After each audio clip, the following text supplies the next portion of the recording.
We've all heard the saying that if you sneeze 3 times in a row, you'll get a wish. But what if you were plagued by incessant sneezing, robbing you of peace and respite? Meet Caitlyn Thornley, a 12-year-old girl suffering from chronic sneezing, an affliction unique to her alone. Imagine sneezing up to 20 times a minute, with episodes lasting for as long as 45 minutes.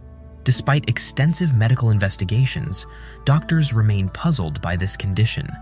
They suspect that her sneezing might be a neurological tic, originating from her brain itself. The search for a cure to this mystery ailment continues, as the medical community strives to alleviate Caitlyn's incessant sneezing.